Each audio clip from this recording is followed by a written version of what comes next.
بسم اللہ الرحمن الرحیم۔ نعتس اینڈ اسلامک ہسٹری چینل دیکھنے اور سننے والوں کو محبتوں بھرا سلام۔ خلیفہ عبد الملک بن مروان بیت اللہ کا طواف کر رہا تھا۔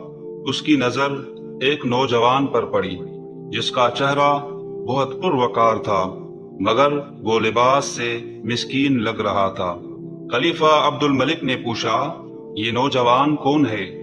تو اسے بتایا گیا کہ اس نوجوان کا نام سالم ہے اور یہ سیدنا عبداللہ بن عمر رضی اللہ عنہ کا بیٹا اور سیدنا عمر بن خطاب رضی اللہ عنہ کا پوتا ہے۔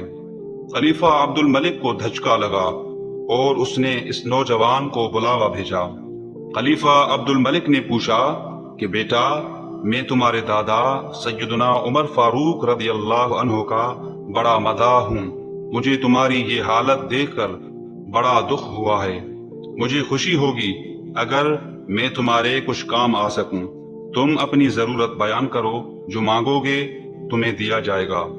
نوجوان نے جواب دیا، اے امیر المومنین، میں اس وقت اللہ تعالی کے گھر بیت اللہ میں ہوں اور مجھے شرم آتی ہے کہ اللہ کے گھر میں بیٹھ کر کسی اور سے کچھ مانگوں۔ خلیفہ عبد الملک نے اس کے پرمتانت چہرے پر نظر دوڑائی اور خاموش ہو گیا۔ خلیفہ نے اپنے غلام سے کہا کہ یہ نوجوان جیسے ہی عبادت سے فارغ ہو کر بیت اللہ سے باہر آئے، اسے میرے پاس لے کر آنا۔ سالم بن عبداللہ بن عمر جیسے ہی فارغ ہو کر حرم کعبہ سے باہر نکلے تو غلام نے ان سے کہا کہ امیر المومنین نے آپ کو یاد کیا ہے۔ سالم بن عبداللہ خلیفہ کے پاس پہنچے۔ خلیفہ عبد الملک نے کہا، نوجوان، اب تو تم بیت اللہ میں نہیں ہو، اب اپنی حاجت بیان کرو۔ میرا دل چاہتا ہے کہ میں تمہاری کچھ مدد کروں۔ سالم بن عبداللہ نے کہا، اے امیر المومنین، آپ میری کون سی ضرورت پوری کر سکتے ہیں، دنیاوی یا آخرت کی؟ امیر المومنین نے جواب دیا کہ میری دسترس میں تو دنیاوی مال و متاع ہی ہے۔ سالم بن عبداللہ نے جواب دیا، امیر المومنین، دنیا تو میں نے کبھی اللہ تعالیٰ سے بھی نہیں مانگی جو اس دنیا کا مالک کل ہے۔ آپ سے کیا مانگوں گا؟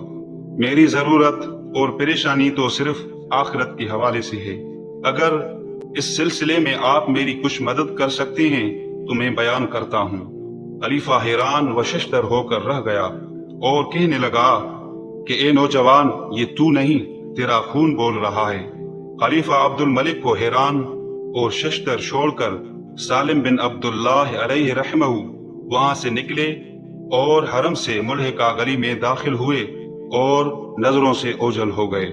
یوں ایک نوجوان حاکم وقت کو آخرت کی تیاری کا بہت اچھا سبق دے گیا۔